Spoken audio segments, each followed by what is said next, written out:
With the juniper tree, we want it to grow and become strong. So with the students and adults here, we want them to grow their minds and become strong too. I think that Juniper Elementary should be a place that we can feel safe at and not be judged. The students are the roots and love is the water in the watering can, and we come together to make a beautiful tree. The teachers are the branches of Juniper.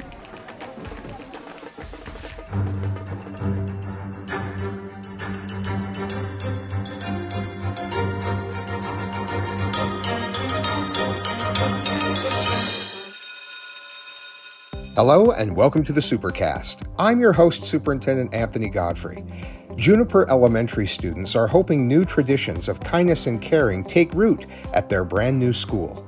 They recently planted a new tree outside to represent their hopes and dreams. On this episode of the Supercast, we joined Juniper students, staff, and parents for a tree planting ceremony. It was the planting of not just any tree, but a juniper, a type of tree best known for its strength and ability to grow almost anywhere in any conditions.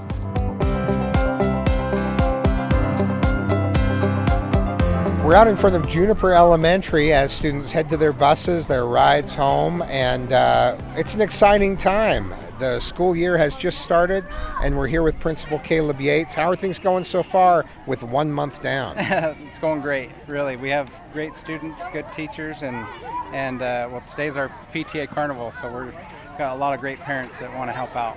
I did see the huge inflatable saber-toothed tiger and thought, something is afoot, something's happening. That's right. Yep. Tell us, for those who are not familiar, what the unique design is here at Juniper Elementary. Yeah, the thing that is unique about our school is we're 4th, 5th, and 6th grade, and we share the same boundary with Ridgeview Elementary, and so it's unique that we have the older students here, and it's unique that we share families and are still trying to keep our community together and provide what we can for our families, so give them a good experience.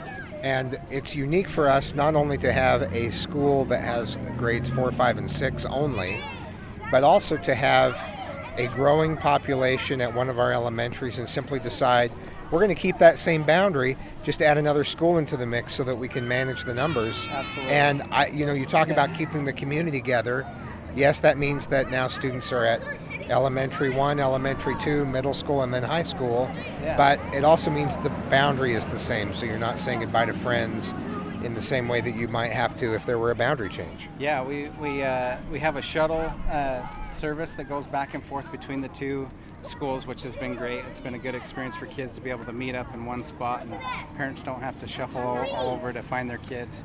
So that's been good. And then the other nice thing is that we've had a lot of concerns that happened prior to the school being finished, and parents have been happy. We've had a lot of positive comments about how things are running, and we're only dealing with about 540 kids here instead of 1,300 kids is what it used to be. So. Right, 1,300 at one elementary school. I think we decided that was maybe a 4A high school, maybe a 5A. I know things are just barely underway. But what are some of the things that you think you're going to be able to do, to offer to students, to accomplish that might have been more difficult with all 7 grades in the same school? Yeah, a lot. So this year we're trying out one-to-one iPads with all of our students, which is the younger kids are definitely capable. They can use cell phones better than most of us can, but with the upper grades, the responsibility of taking care of an iPad, we can set expectations, and they can try new things with STEM, with art. They've been using them for a lot of the Wit and Wisdom curriculum to be able to access art. We're still putting a lot of pieces together, but one example is the iPads. We can have the kids use their iPads, and they take them from different classes with them, and so far it's been working out really well. How does the school feel different having 4th, 5th, and 6th grade students only? Transitions are a lot faster for sure, because we're dealing with bigger bodies, so they get from outside to inside and from class to class a lot faster. We don't have kids getting lost like kindergartners and that kind of stuff in the building. You're not teaching kids how to be in school. Yeah. They've all been in school. They all have a sense for what's expected. And this is a great age group. They love their teachers and want to do the best they can for their teachers, and so they're working really hard and getting used to the new building and the floor plan. But things are working out really well. It's not a full middle school, but it does have a very much of a middle school feel to it. Yeah. There are a few things that if it were ever to be converted in the future, and that was the board's idea, is that, rather than build less than a mile away, less than half a mile away, build a second elementary. Right. Let's build a school that might have some versatility in the future and could be adapted in the distant future. Yeah. I'll clarify. Yeah. So some things would need to be added, but essentially it's a middle school. Yeah, and middle school floor big plan. halls, more offices, Yeah. and very generous sized classrooms. Yep. A big stage. Tell us about how that feels in comparison. Yeah, we have, if you ever get a chance to come by and see the building, we have a lot of big windows and big hallways so that the kids can transition quickly. Our classrooms have the TVs in them instead of projectors, which have been a great asset for instruction for our teachers. And then, the cafeteria, the gym, it's traditional as far as elementaries go. We still have half of it is the gym and half of it is the cafeteria. But if they were ever to expand it, there's room on the property to add full-size gym and full-size auditorium. And plenty of parking. We know there's no shortage of parking. Yeah, it is nice to have lots of parking, especially on a PTA night like this one. Yeah. When I was here the first day of school, I had toured it over the summer. It's really a beautiful building on top of all that. Yeah, they've done a phenomenal job. We have the different colored hallways that match each of the grades, and the architecture in there, you can see for visibility and from a principal's perspective, you can see into all the classrooms and all of the big spaces, and for supervision and also I get a lot of waves through the windows and stuff, so it's been fun for me. So do the kids feel a little bit of a bigger deal now that they're separated from the younger kids? They for sure do, because it's just a bigger building, and so coming from Ridgeview with that traditional elementary school floor plan and coming here, it definitely feels more like a middle school, and they're feeling fancy for sure. That's good. That's what we want. Yeah. And the third graders now at Ridgeview get to be top of the heap. Yeah. Where it was sixth graders, now there's one more opportunity. Yeah. To feel like you're in charge of the school. And they can really focus on the early literacy piece, where over here we can focus on reading to learn and not learning to read. And so we're excited about the new curriculum and getting the kids going on it. So it's been good. Now tell us about the ceremony today. We're here with a big hole in the ground, and dare I say that this might just be a juniper tree that's going to be planted. Yeah, we have a couple juniper trees here. I asked the construction company if we could, since we were named Juniper Elementary, I figured we should have some juniper trees on the property.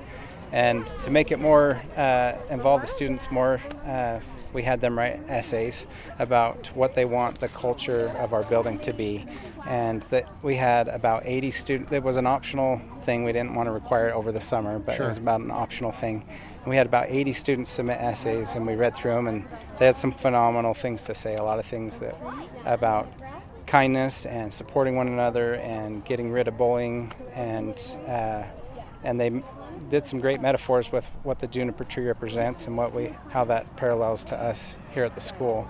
And we'll be able to hear them read some of their parts here in a moment, but it was inspiring to read what the kids want. It's a lot of the same things that we as the adults want in the building. So. I love the approach of starting off with asking the students, what do you want it to feel like to be at Juniper Elementary? Yeah, they want the same things we want: kindness, a welcoming environment, and a place where they can thrive and learn new things. And that's what we want as well. So we're on the same page. That's wonderful. That is wonderful. We Yeah. look forward to hearing those speeches, and look forward to a great year and many years to come here at Juniper. Agreed. Thank you. Stay with us when we come back. More with the students of Juniper Elementary School.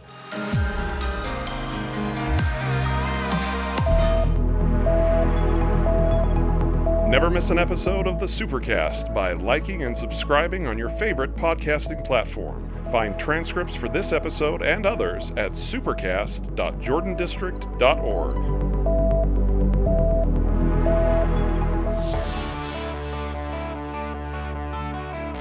Hello, I'm Sandy Reescraft, Director of Communications for Jordan School District, and we want to invite you to connect with us. So many exciting things are happening in your child's school, your neighbor's school, in every school here every day. Don't miss out on following the fun or simply staying informed when there's important information we need to share. Join us at jordandistrict.org or follow us on Facebook, Twitter, and Instagram at Jordan District. We can't wait to connect. So thank you for coming out, and these are our essay winners. So if you guys can give them a hand real quick.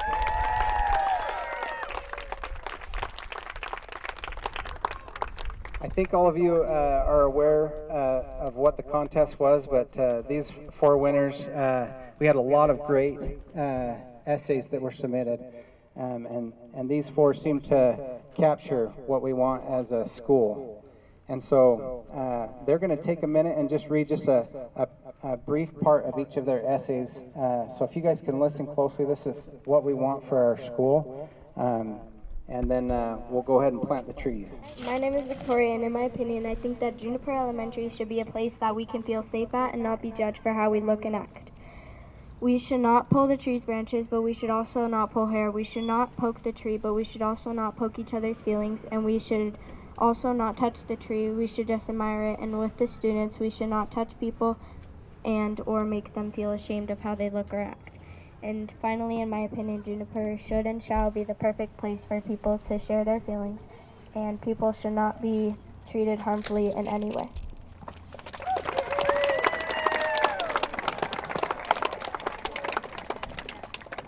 My name is Beckham Pena, and this is the kind of school I would like for Juniper Elementary. We should show kindness instead of being rude or mean. Why? Some might say, well, being rude puts others down and hurts them. But when we show kindness and respect to others, we uplift them, and they will feel more confident in themselves.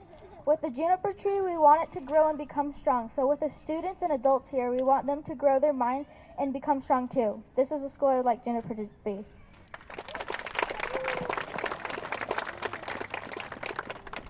My name is Shem, and the students are like the leaves of juniper.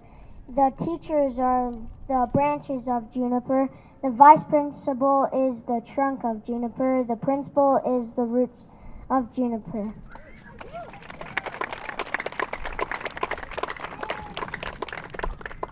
I'm Caitlin, and I think that Principal Yates and the staff members are the dirt. The students are the roots, and love is the water in the watering can. And we come together to make a beautiful tree.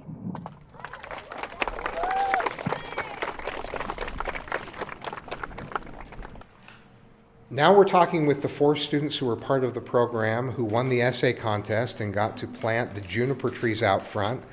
And hopefully you'll be able to drive by for many years to come and say, I planted that tree over there as it gets bigger and bigger. Tell me your name, your grade, and what you love about being at Juniper Elementary.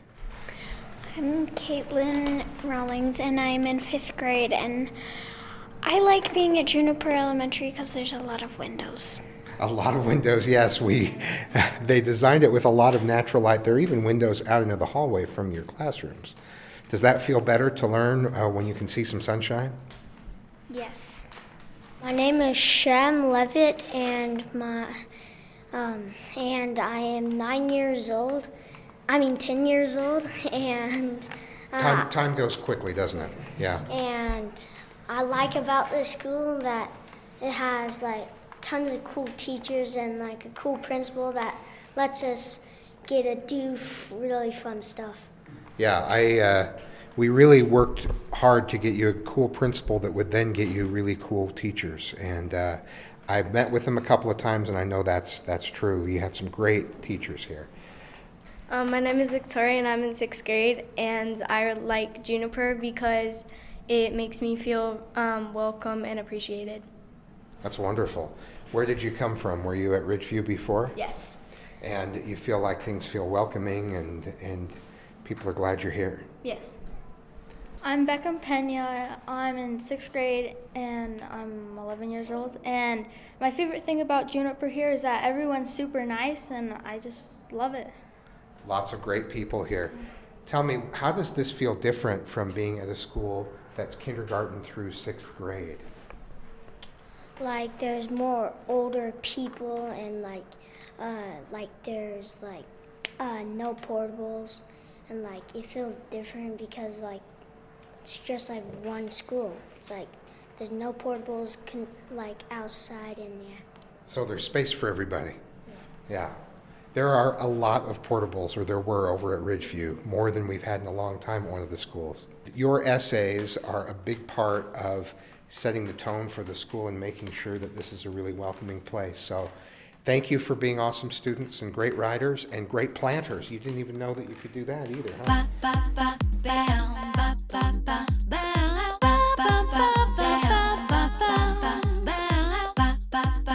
Thanks for joining us on another episode of the Supercast. Remember, education is the most important thing you'll do today. We'll see you out there.